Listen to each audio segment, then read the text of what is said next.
This is at the table too. Don't be shy. You know, I don't know that it's meant for Jake and myself. Some of you sit there so we don't feel lonely. Okay, so look, good afternoon, and I think that the message of inclusion was well received. That having said, it is not our building, it is the building of the, it is the building that we went from, and facilities are not necessarily up to speed or up to the current standards. We have had situations like this. We had a colleague get tried of this. They're down. We're here for another night. It is a little bit, you know, beyond, I think, the powers of the people in the room. So very unfortunately, we regret it. We truly regret it because we did not have to have everybody. I think the colleagues in the room that may have a message to carry and we're welcome. But this is, my name is Marcu, I'm the director of ERCST, and as we tradition demands for us, as we prepare for the upcoming conference of the parties under the Framework Convention on Climate Change and the Paris Agreement, we try to have a pre-COP or pre-COP briefing, if you want, for the chief negotiator of the European Union. COP is an important moment. It's a moment where it's gone beyond, you know, a few thousand negotiators, become a much bigger event with people from around the world congregating and celebrating the work that they've done, but also if you're engaging and urging each other to go further and faster. So not like the Olympics, but a little bit like the Olympics, if you are from that point of view. But nevertheless, in the end, there is a core, and that core is a negotiation under the Framework Convention on Climate Change, the Kyoto Protocol, and the Paris Agreement. And in many cases, the engagements that the European Union takes at the COP then resonate back in the EU, in the net zero and the all the other commitments that we have made in as part of the Paris Agreement 1.5. It's starting commitment, they come from somewhere, and they come from the sessions that we all spend 2 weeks in some in June and 2 weeks at the end of the year in the COP itself. So these are not unimportant things. And the feeling we have is that I know what this place is.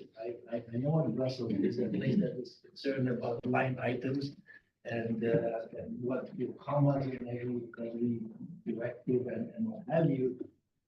But we also are more internationalist in the ERCST, and we always try to bring this international element to most for you to get informed. Also, if you want to go for our negotiators that go to the COP, to hear some feedback from you and some of the concerns. To be quite blunt, sometimes we struggle. It is true. Sometimes we struggle to get attention. We're very happy that you're here. There are also people on the telly, if you want, so to speak. But I will not make it very complicated. I think that, you know, going to Baku, the location of Baku was, I'm not sure it was choice B, C, or D, but it certainly was not the first choice. It was a result of difficult negotiation and agreement with parties that had a variety of concerns. And in the end, had to go to Baku. I'm not sure that the Azerbaijanis kind of stood up and were super enthusiastic at the beginning, but they have been very enthusiastic and very active in their participation in their preparation for the presidency. There will be a number of issues. The ones that come to my mind is that about finance and the new quantified goal for that should emerge, the mandate that should emerge from here, that will replace the 100 billion that came from Copenhagen. So that's one thing. Also, Article 6, there was the commitment that countries made about fuel, about fossil fuel in phase out in Dubai. Article 6 that I mentioned, NDCs. So there are a number of very key issues some people regard this COP as a stop on the way to Brazil next time. I think that's unfair because there will be important things and the Azerbaijanis have been making a valiant effort to in a very short time to come to speed, and they seem to be giving their best effort to make this a success. So with this is an informal discussion. Jake has always been gracious and joined us in these pre-COP discussions. So let's listen to Jake, and then any questions that you have, any comments. It is a very informal session. So Jake, please. Well, thanks, Andre, and thanks everyone for your interest in the preparations for this year's COP. I'm going to be brief because I want to, as Andre says, hear from you and what your interests are. COPs are about every year about multiple things, and so I don't want to go on about something that you might not necessarily see as a priority for your work. But I also have to be quick because I have to go back to some negotiations that started about 5:15, so I'll have to leave here at around 5 in order to do that. But as Andre says, this COP in Baku that's upcoming now, COP29, is often framed as a three-part edition of the COPs. So last year, for those of you who follow this process, you'll know that in Dubai, we completed the first formal global stocktake under the Paris Agreement. And that is essentially the process that's built in to the agreement that avoids the necessity of negotiating any new treaties in the future, because what we built into the Paris Agreement is something called an ambition cycle, that every 5 years, we will ask the international community to provide us with the latest scientific data on the challenge of climate change, the solution of climate change, and then the parties, 190 plus parties to the Paris Agreement, will be confronted with that, and then they will come back a few years later with the next step in their contribution to ensuring that the Paris Agreement goals are being achieved, in particular the goal to avoid dangerous climate change of global average temperatures above 1.5 degrees. So this GST happened last year, and as a result of that, there is something called the UAE consensus. That's essentially the summary of what parties agreed that science told them in terms of the direction that they need to take next. And there are some key paragraphs in which I think is about a 20-page document of the global stocktake outcomes that have risen to the top because of their political importance. One of them is the one that Andre referred to, this acknowledgement that in order to achieve that limiting 1.5 as the global average temperature, we've got to get greenhouse gas emissions under control. And the only way that we can do that, the science tells us, is by transitioning away from our dependence on fossil fuels and doing that as soon as possible. And it provides some particular solutions to that challenge, including the tripling of renewable energy by 2030, the doubling of energy efficiency efforts in that same time frame, the phasing out of non-CO2 gases, in particular methane, and other policy prescriptions around that space as well. In addition, it creates a clear expectation of what that next round of emissions reduction commitments that Paris Agreement parties are committed to come forward with as a next step in the ambition cycle should look like. They say that those NDCs, those nationally determined contributions, the GST outcome says need to be economy-wide. They need to be covering all greenhouse gases, not just CO2. And they need to be justified in terms of their alignment with this global pathway towards net zero, which ensures that we avoid a 1.5 degree global average temperature rise. So those are the key political messages that came out of Dubai last year, and that we are now expecting are going to be delivered, particularly in the form of these new nationally determined contributions that are due not at this COP, but by the next COP. There's a specific deadline of February 10th of next year. That's when the best students in the class, I suppose you could say, will have delivered their new emissions reduction targets, their NDCs. But there is a political imperative that everyone have their NDC ready by the COP in Belém in Brazil next year. So this is that second step in that process.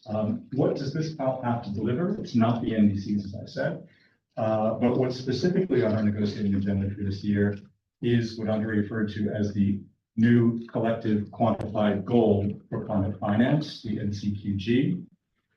This is the goal that essentially is the commitment by the richer countries, referred to as the developed countries in the Paris Agreement, to provide public finance, so essentially cash from their treasuries, to use that finance to mobilize private sector money at a rate of 100 billion annually between the years 2020 and 2025. That's the commitment that Andre said was made in Copenhagen. It's been reiterated year on year.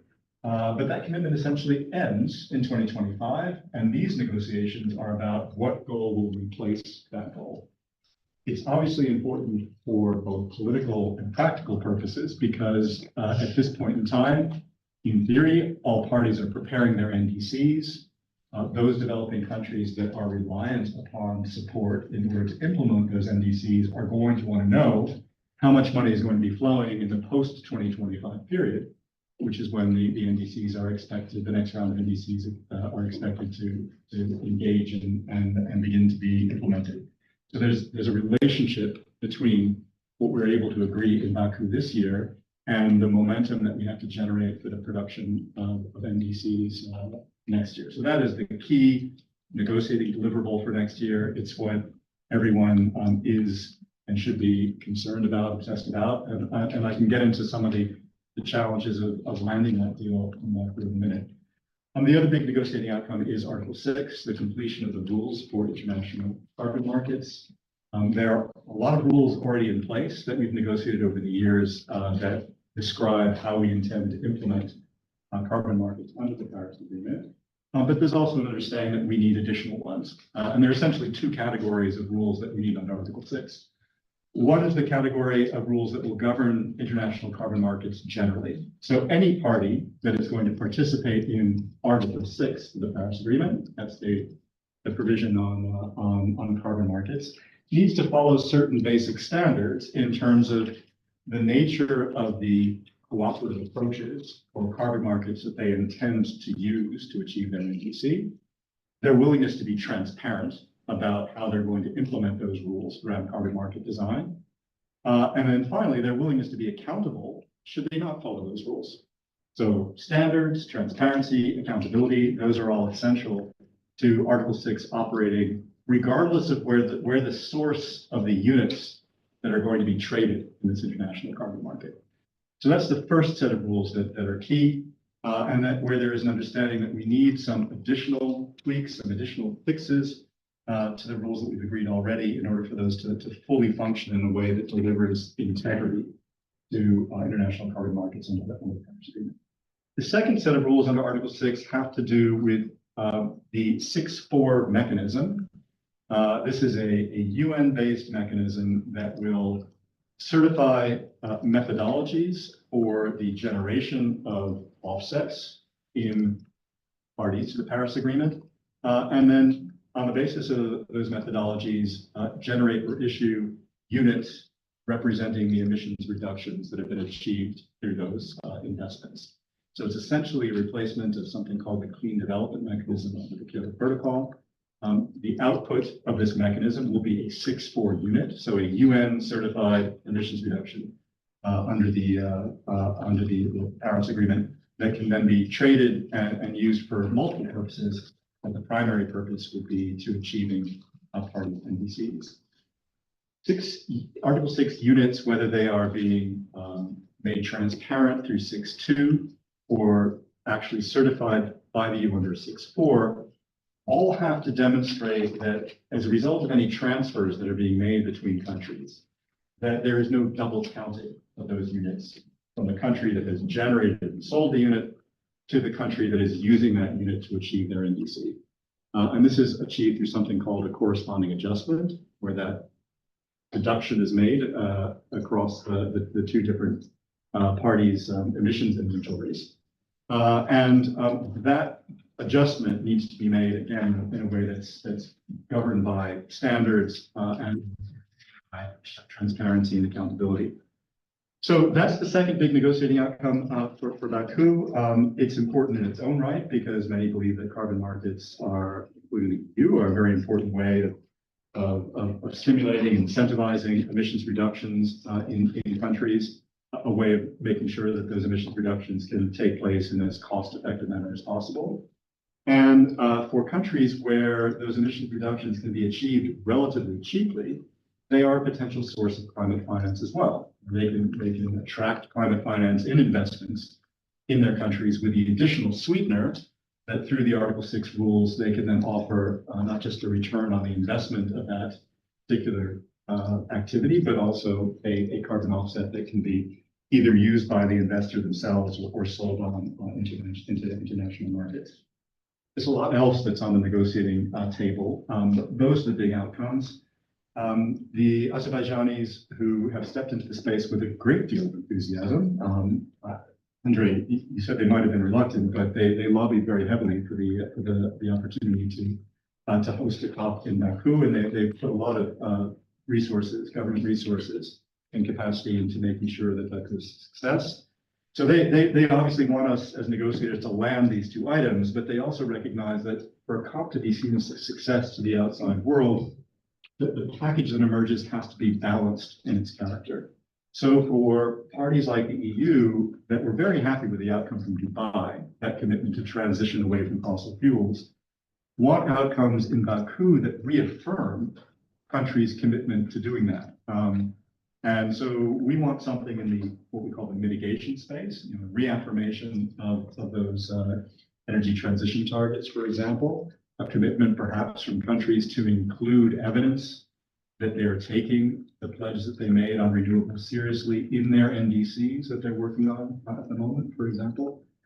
There are a whole set of vulnerable countries that want to see progress on adaptation. There's no specific deliverable expected for Baku, but there's a lot of work going on adaptation finance, on developing better indicators for measuring vulnerability and assessing progress in strengthening resilience to climate change impacts. And then there's a whole set of other things that are going to be talked about in the margins of the negotiations through what's called the action agenda space. This is a space that is basically in the hands of each COP presidency to design, pick which themes they want to emphasize for governments to discuss, for leaders to discuss, but also for civil society and private sector to discuss. And as with every other COP presidency, they've selected about a dozen of these themes. Some of them contain with them particular initiatives or declarations that they want parties to sign up with. And they run the gamut, everything from reducing methane from waste to enhancing the resilience in the water sector to an initiative that was just released a couple of days ago on climate trade and investment, which seems to be focused on encouraging green zones for producing green products such as green hydrogen or green electricity, and trying to ensure that those zones are connected up to supply chains that will wrap around the world in one way or another. So there are lots of ideas that will be discussed outside of the negotiations as well. We, as the EU, are obviously full throttle in preparing for our contribution to the COP. We've done a lot of groundwork with regard to delivering our NDC. That won't come until next year, but there'll be lots of conversations about what to expect from the EU's NDC. We've been working hard to figure out how we can ensure that the NCQG is landed in a way that is both ambitious but also realistic. So it gives confidence that resources will be there to help developing countries, particularly the most vulnerable ones. But for us, it's very important to change the conversation as a result of the design of this new goal. It can't be, as it has been for the past 5 years, simply about whether a particular subset of countries that was defined as a subset 30 years ago is providing public finance at a relatively modest scale to developing countries in the form of public finance. That's not a real conversation about how you address the overall investment needs for this transition away from fossil fuels. The current goal, as I mentioned, is 100 billion. The expectations in terms of needs is in trillions annually. So we need to design a goal that changes that conversation, broadens it out from simply what public finance can provide from a particular subset of countries. We want to do that in a number of different ways. One way is making sure that the goal has multiple layers to it. that it's not just about that core of public finance, but that it embraces much larger and very important finance flows that come not just from northern governments to southern governments, but also include domestic resource mobilization of all governments, south-south flows, private sector flows, very important as well. So we want to change the conversation about the nature of the goal by making sure that it has more than just one layer to it. Secondly, it's very important for us to make clear that the existing contributor base, those that are expected to make contributions to that public finance core, is broad. It doesn't make sense from a political point of view, from a practical point of view, to continue to rely upon the same countries that were considered to be rich in 1990 for a source of public climate finance. So it's important for us, as we say in the jargon, to see the contributor base growing as a result of these negotiations. And then finally, as I said, we have to agree on the quantum. We're talking about an inner goal of billions and an outer goal of trillions, but how much more can we provide, particularly with regard to that inner circle of commitment? We say at the moment in generic terms that it's got to be ambitious, but also achievable. What achievable means, of course, depends upon the other factors that I've described. Are we able to broaden the contributor base? Are we able to change the conversation so it's not just about public finance flows from north to south, but about bigger and more significant challenge of meeting overall investment needs? I'll stop there and see where the questions take us in terms of people's interests. Happy to go deeper on any of those, but also see whether there's something else that you're interested in and also be following. So thanks, Jake. The first question that I had on my conversation with you was, what is the EU position on NCQG? And you asking, to some degree, you answered that. You want to see the broadening of the base. You haven't really expressed a number, but obviously you have a number somewhere in mind or some range in mind. But the important part is this multi-layer thing about broadening the party base, the country base, the country that will participate, but also finding these new innovative sources of finance. Now, a lot of people, I remember, what was it? It must have been a Sharm el-Sheikh or in Dubai. I can't remember. Running to a bunch of people from one of the big associations in Europe, and I said, "What are you guys doing here?" And I said they were there for having coffee and kind of visit the place. And they said, "No, we're here for finance and loss and damage in NCQG." And I didn't know you guys knew what that was. Why surprised they knew? And they seem to be very, very concerned that somehow business is going to be made to pay for this. Is this, through levies or airline taxes? Is this part of the vision that there would be a contribution from a more direct contribution from the business community, or in this case, European?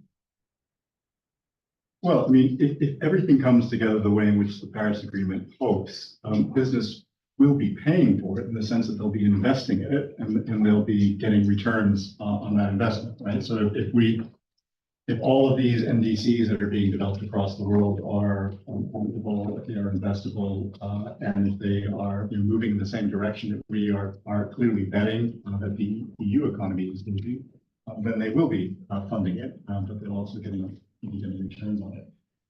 You raise a question about whether there might be any kind of international tax in the pipeline that might essentially implement the polluter pays principles and have the polluting industries contribute maybe less than voluntarily to a tax.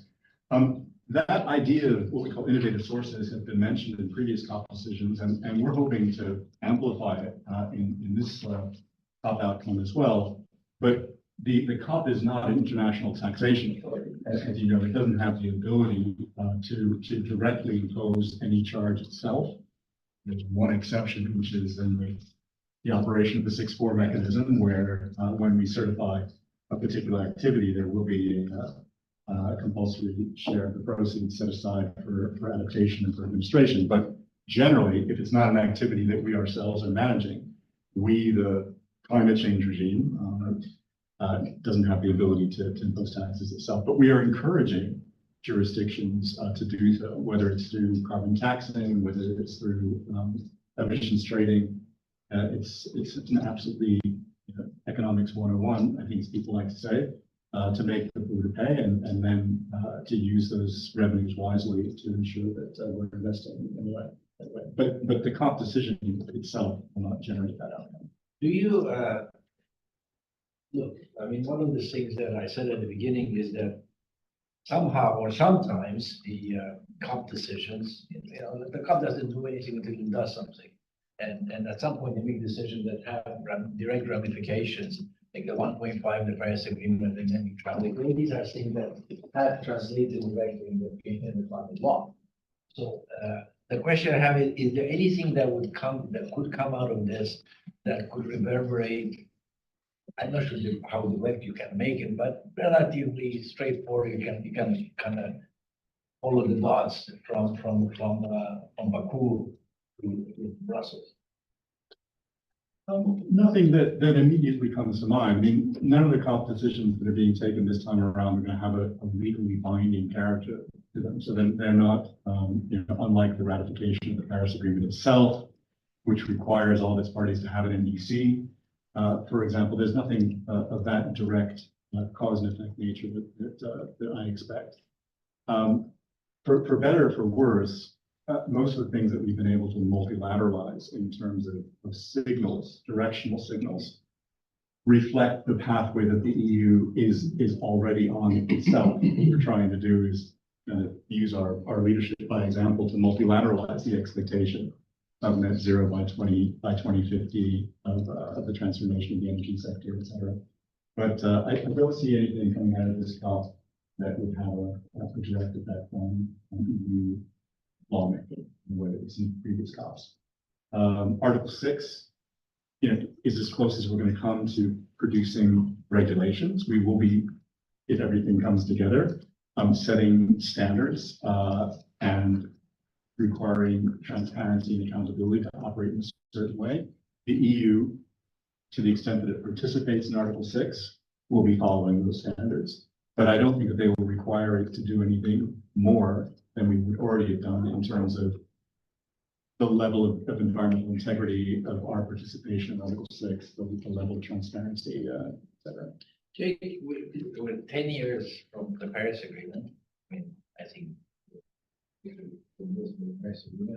one senior a negotiator from a large country said to me, "My God, I mean, we still don't have a totally functioning Article 6 10 years later.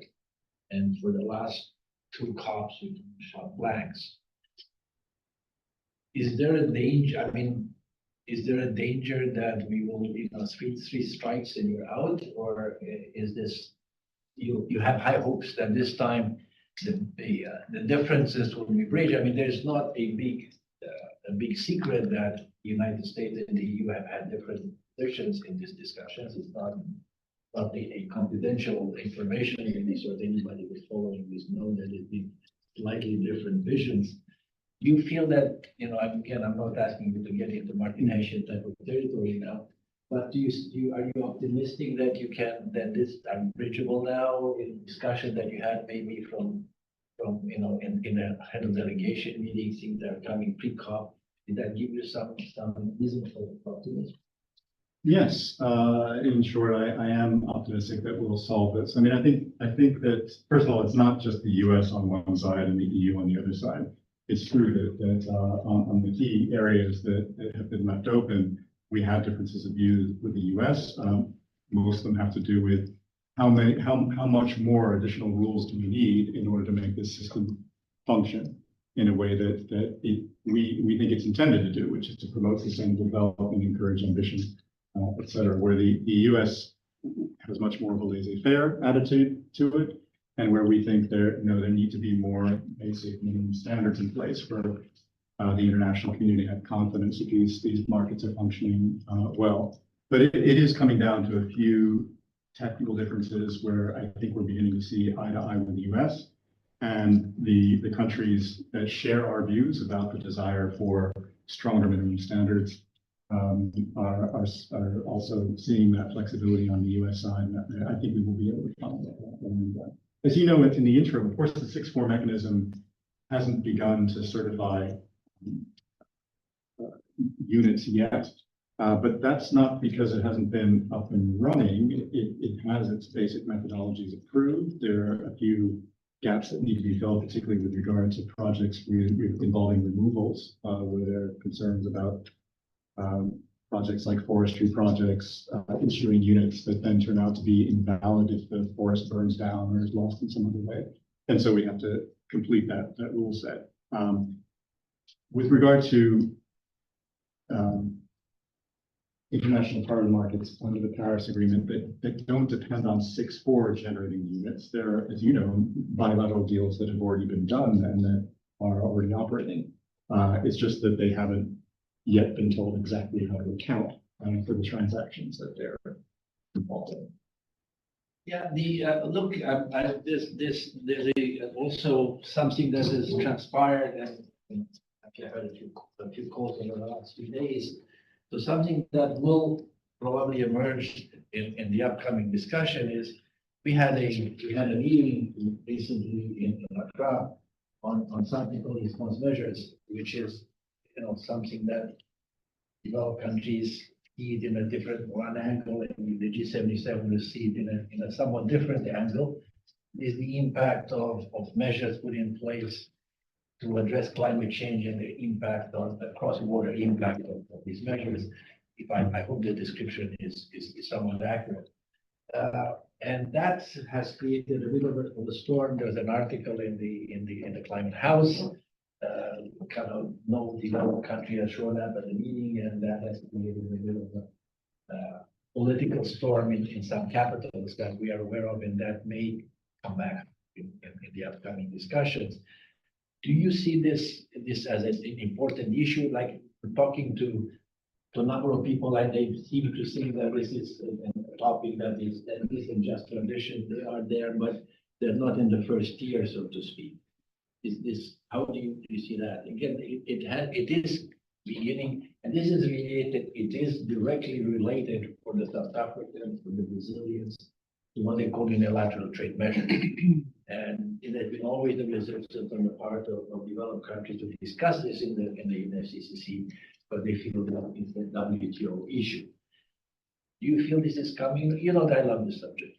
Yeah. You always wonder why I like the subject, but I do like it. It's a really interesting topic, and one that's been discussed in the abstract for many years. I mean, the original convention from 1992 contains the concept of a response measure, the idea that one country's policy to reduce its emissions might have a negative spillover effect on another country, and they will want to have a conversation about that. So it dates back many decades, but it's becoming a little bit more concrete now that jurisdictions like the EU, but not only the EU, are trying to address the challenge of carbon leakage. If you are a first mover in the area of climate policy, and as a result of that, you're putting a price on carbon, and that price on carbon is not the same in your jurisdiction and in your partner's jurisdiction, there's a risk as you impose that price that supply chains and investments in energy-intensive industries will shift elsewhere, and you won't achieve your policy objective. You'll reduce emissions at home, but your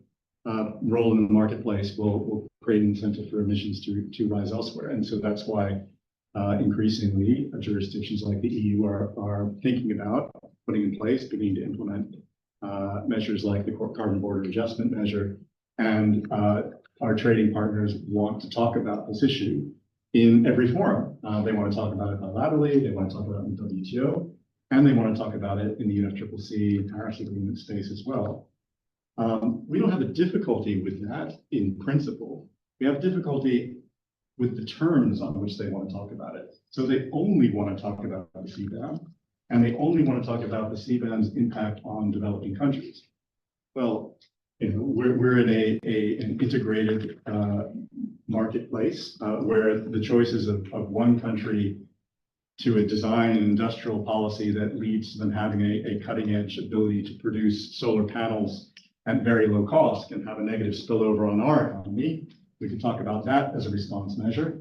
alongside talking about border adjustments as a measure as well. But we're not willing to set up a conversation that is exclusively about concerns about the way in which the EU policy may have a spillover effect on others. So it's I think what we're dealing with at the moment is trying to find the terms on which we can collectively agree to talk about what are legitimate concerns and legitimate interests, not just of a subset of developing countries that we have to see them, but with regard to all of us, which are facing a world in which climate policies are still very asymmetric in their nature. There's a lot that we haven't yet harmonized to make sure that the trade in the products that are important to us is as frictionless as possible. So we press on, but I think it's important for all of us to make sure that we understand every dimension of this problem, and the reporting on the meeting in Ghana certainly didn't reflect that. When wants to understand it. Well, listen, I wanted to have. I mean, this is one of those afternoons that we have a discussion. We have another 20 minutes. I think Jake has to probably run away to some other negotiation. But I'd like to open up a little bit the floor. If you want to put the people on the screen so I can see any hands up. If there are any hands, please raise your little electronic hand so I can deal with this. First, there's a gentleman here in the room that I would like to know first. If you just name an organization, try and keep it short because we only have 20 minutes. So go ahead. Thank you very much. I'll speak from here. Ignacio from E3G, we're an independent climate change think tank. Hi, Jake, good to see you again. Just first, a quick comment on the response measure is quite ironic that some of the countries concerned about it in the UNFCCC refused to speak about climate in the WTO, but well, that's a complicated sort of diplomatic, complex set of things. I wanted to pick your brain, Jake, on the NDC and the NDC diplomacy. We're obviously sort of accelerating towards the next big ambition moment. That ambition is going to require very complicated choices in some of the emerging economies. And EU's leadership until now has been sort of fundamental in sort of as a lever to encourage others to do that mitigation. Now we have a direct proposal to, I'd say, a competitiveness interest in making sure that, as you were saying, because of carbon leakage and others, that others run at the same rhythm. What sort of approach is the EU taking to that sort of NDC diplomacy, as we call it, sort of encouraging ambitious NDCs, particularly in the context of an uncertain process of how the EU will approve its own NDC, particularly regarding the timeline, sort of the content of that, what that would like. It's running in parallel to the 2040 target in the EU, and it's hard to read the sort of tea leaves in terms of how that's going to work in the coming months. So if you can share a bit of your thinking on that. If you can keep the names there so I can see anybody else in the room, go ahead, please. Nicholas Colmeyer, Director. Can you speak up because again, the sound system is not the greatest. Hi, Nicholas Colmeyer, Director. Mr. Werksman, we're also in the middle of a changing of the guard. Can you just elaborate on how this works procedurally? Like, who is changing? Like, how is your approach going to change in the next 5 weeks or so until we have the hearings through, provided all goes well? Like, because I think my understanding is that this is immediately going to overlap. Does this create complexity with negotiations as well? And not to throw in the US election, Jake, I'd like to take one person from there, Dr. Malik. Yes, Dr. Malik, please. Yeah, hi, Andre. Can you hear me? Let's keep it short, please. Go ahead. Can you just tell us who you are exactly, Dr. Malik? Yeah, so this is, my name is Malik. I'm from Shell, and I'm also the co-chair of the IETA International Working Group on Article 6. Just a quick question. What is the EU stance on working on a global protocol on measuring embedded emissions in products? And building on that, what role does the EU see itself in using Article 6? And consequently, how does that impact its negotiations at COP29? Thank you so much. So Jake, let's take three at a time, and then we'll have Fiona and Daniele Agostini.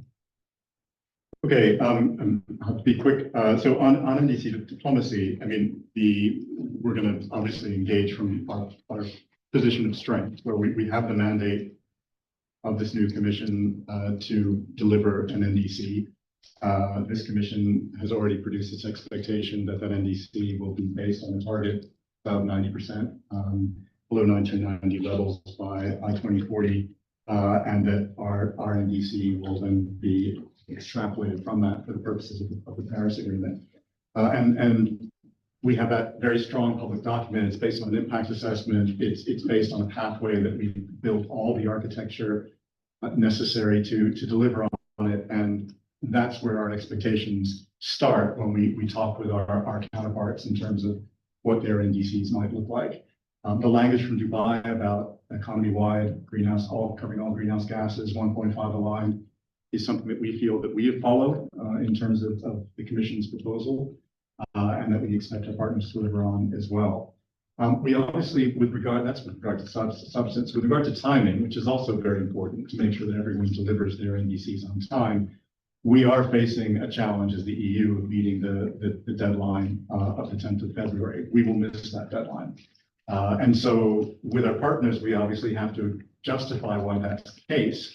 I don't find that difficult in doing because I believe that our target is going to be delivered on the basis of a democratic machinery that as a result of delivering that target will at the same time reflect all the branches of our government's support for that target. To me, that has a value in and of itself, that will have the backing of ministers of the administration, the executive, but also of the parliament as well. And with that, I think that there's the confidence that we will deliver on it. So we have country by country analysis of where we would expect other major players, in particular emissions, to be in 2035 and in 2040, and so we engage with them on that substance, and then we encourage them to deliver. The changing of the guard, well, as you know, the guard won't be changing for us in terms of the commissioner that will be leading on climate policy as well as internationally. We're very pleased with the outcome from DG CLIMA perspective of the proposals that the president has made to make up the new college, not just at the level of the commissioner, but also the executive vice president and our commissioner for energy as well, in terms of being strong, stalwart supporters of climate action, but also having engaged in the international process as well. So for us, it's a message of continuity. That will be the case even if the hearings haven't concluded as they won't by the time the COP happens. Will allow a quick follow-up because the brief is different. The brief of Mr. Hagström today is a different one than we had a year ago. The mission and the electoral mandate, if you will, is a different one. Well, sure. I mean, it reflects that we're moving from the European Green Deal to this new approach, which is much more based on ensuring EU's continued competitiveness and just transition, et cetera, et cetera. And so he also has this taxation portfolio, which is related to generating the revenues necessary to achieve that transition. But his fundamental mandate to lead the EU and to strengthen the climate is the same. So that's not a concern for me anyway. A global protocol on embedded emissions. Well, I'm not sure exactly which process, or if there is a process that's being referred to specifically, but absolutely promoting the harmonization, the interoperability of the methodologies necessary for providing credible measurements of the carbon embedded in traded goods. That's something that the EU is all for. It's another area where we're out ahead of many other jurisdictions in developing that. As you know, we've had to work on such methodologies to implement CBAM because we have to measure the embedded carbon in CBAM covered goods. But we're doing that in cooperation and collaboration with many of our partners as well. There are at least two places where this is being discussed at the moment. One is the Climate Club. The other is the Inclusive Forum on Carbon Mitigation Approaches, the IFCMA under the OECD, which is also working on these methodologies. I'm not sure either of those will lead to what was described as a global protocol. That's some kind of binding treaty, but it is increasingly moving parties, sectors, industry together towards an understanding of how to measure embedded carbon in a credible and effective way. In terms of our position on Article 6, well, we will be participating in Article 6 through the linkage arrangements that we have with Switzerland, and the fact that Norway, which has its own DC and NDC, will be participating in ETS as well. We're still working out exactly the technical details of how all that will be accounted for and reported, but it only strengthens our negotiating role, because we want to make sure that we are playing by high standard rules, and our partners are as well, with regard to transparency and accountability. With regard to 6.4, the Commission's proposal for the 90% is for a domestic target, so we are not expecting to use offsets either from the 6.4 mechanism or from elsewhere in order to achieve our NDC, but we again have a very strong interest in making sure that the units that other parties use are credible and reliable and meet the standards. So this is, when you say that the EU has no intention right now to use, it's all domestic, and they're talking about ETS, or talking about a sovereign, or both? I'm talking about the EU's NDC, which is based on what will be an amendment to the climate law to put in place, as the Commission's proposed, a 90% emissions reduction target, which is domestic in its character. Okay. I had Fiona and Daniele Agostini, and there was one lady here, but I like to take three at a time. Again, we try to keep it short and snappy because of the time constraint. So Fiona, you want to go first? And yeah, go ahead, please. Fiona Ryan. My name's Fiona Ryan from Forest Development and Climate in Australia. And I was wondering, I've heard a lot of the politicians in this country or activists, they talk about, when they talk about the NDs sort of for ambition, they keep talking about 2035. Very few talk about 2030.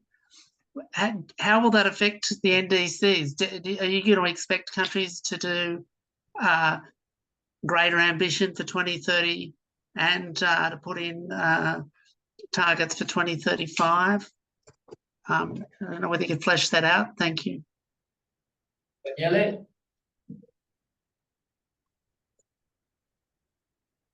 Daniele, you're muted. Yeah, can you hear me now? I can hear you, Daniele. Hello, can you hear me? We can hear you. Yeah, perfect. Daniele. So, Head of Energy and Climate Policies in the ENA Group, and thank you very much for the presentation. It's very, very useful. I had a question. Ambition is definitely paramount, and we're all looking forward to the NDCs being presented and updated in 2025. Could you comment? I mean, one of the issues that we have as investors is the credibility of some of the ambition of the NDC, both outside, but frankly also within Europe in the climate and energy plans. So could you comment on any expectations on the new NDCs actually meeting the rule book of the Glasgow rule book, which was very detailed for NDCs in terms of the policy tools, describing the policy tools to be implemented, the institutions, the amount of resources, economic resources, and the expected delivery timeframe. So again, it really raised the expectations of investors in terms of getting real visibility over the policies and measures to deploy to meet those targets. So any comments on, can we expect that kind of detail in the new NDCs? Because from what I'm seeing around, it seems that we're still rather far away from that type of transparency. Thank you. You want to be too short, please? Yes, yes. Thank you very much for this space of engagement. My name is You want to stand up? Yes, sure. Sorry about it. Yeah. My voice is not very high. So my name is Giulia Travetti, and I work for the European Disability Forum. So my question would be which is the position of the EU, and how we can bring back a bit of discussion to the people-centered approach and all of society approach. And persons with disabilities represent 60% of the global population, and we don't see any references, for example, in EU NDCs, or we face difficulties in accessing and having meaningful participation in climate negotiations. So on a separate note, we are trying to be recognized as a Disability Movement as one of the official constituency of the UNFCCC, but so far this is not the case. So I would like to see if you foresee in the upcoming COP that there is space to include also mention and addressing really the impact, the disproportionate impact that climate change is having on persons with disability. Thank you so much. And my regrets that we couldn't accommodate, I think that we had 6 strong people, but they just couldn't do it. That's one of the barriers. They just Yeah. couldn't do it. I mean, No, we understand, but without accessibility, there is no meaningful participation, and without this, there is no possibility to have a say in climate policy. The additional question to this, people who, good or bad, they got used to get access of, like, I don't know how many badges, various organizations. And then you must have heard, or some people must have been calling you saying, hey, I used to have 5 badges and they gave me 1 badge. So the number of people that seems to be going to this COP is just kind of beginning to become a bit of a closed loop where, you know, they don't go, and then I hear that the other guys don't go, so why should I go because there's no one there? It did be, I don't think it's a crisis of any sort, but it is kind of raising a few eyebrows. Okay, so it's natural at the moment because we're talking about the completion of this ambition cycle and the response to the GST, that a lot of the political attention is on the next round of NDCs. And for most parties, the next round of NDCs is NDCs that cover the post-2030 period. So that's why you keep hearing people talking about ambition to 2035 to 2040. That doesn't mean that we are on the right pathway currently between now and 2030. Most NDCs cover that period between 2020 and 2030, and we need to continue to put the pressure on what we can achieve during the current critical decade. We used to talk a lot more about the critical decade than we do currently, hopefully as we're getting up on it. But you know, the science tells us that if we're not cutting emissions now, then our ability to avoid 1.5 basically disappears, and we have to then talk about, you know, how we bring ourselves back to 1.5 after we've exceeded it. One thing that was very helpful from Glasgow was that it did focus on our existing NDCs, and as a result of the pressure that the UK provided on the international community, the leadership, we did see many parties, including the EU, update its existing NDC, and that took the trajectory a little bit better than it was before. And then one useful outcome from Dubai, of course, is that those energy transition targets that we talked about before with regard to renewables and energy efficiency are also for the pre-2030 period. So, you know, it is a struggle.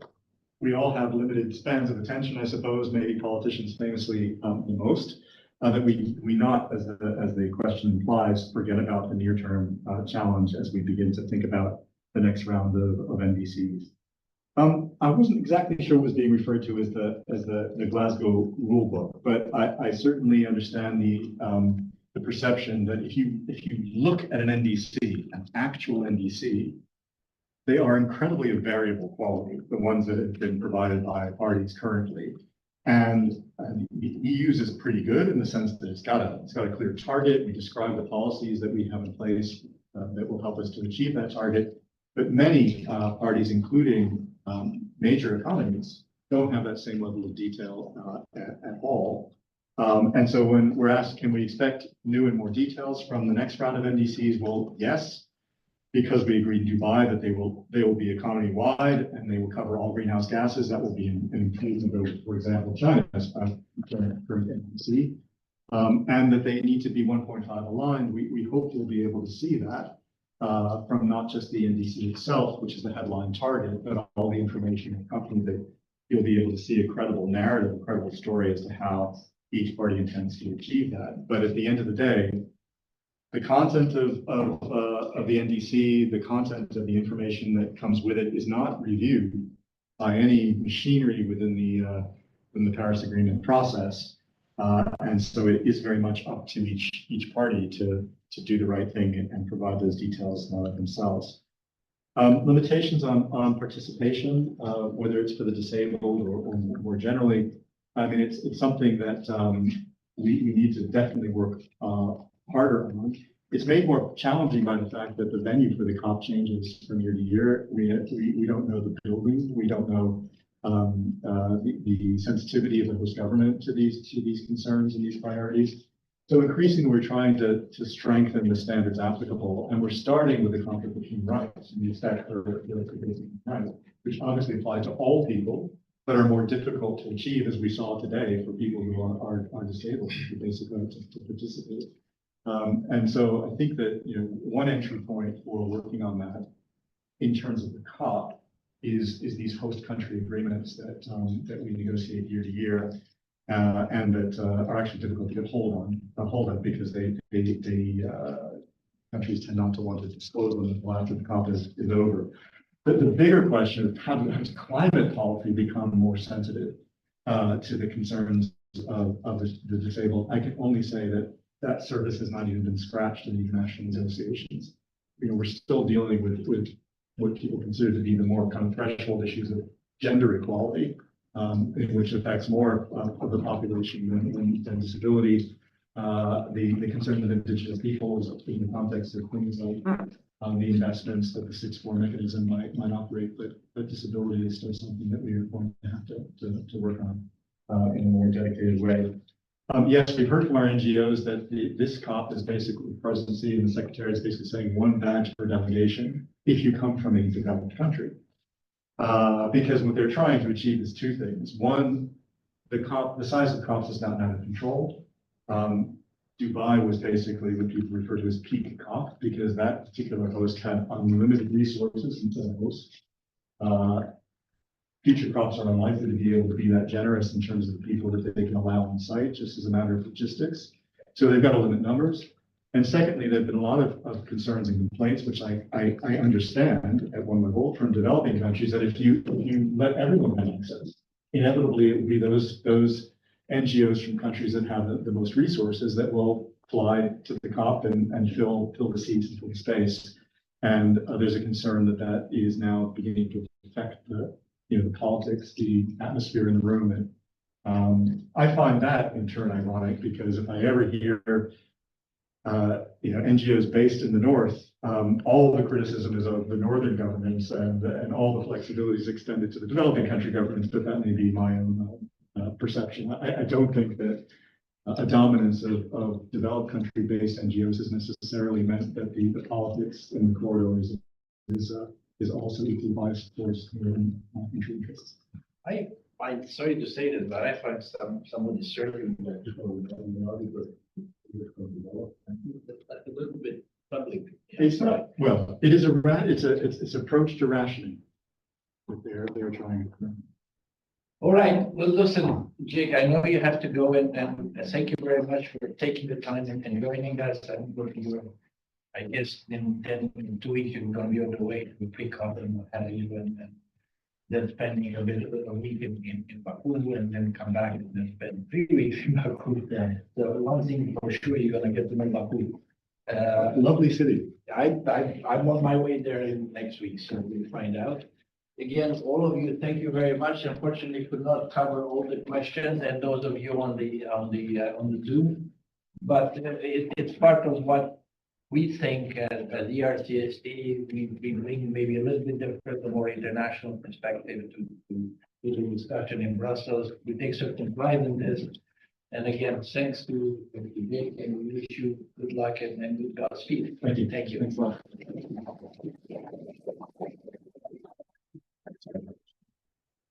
Thank you.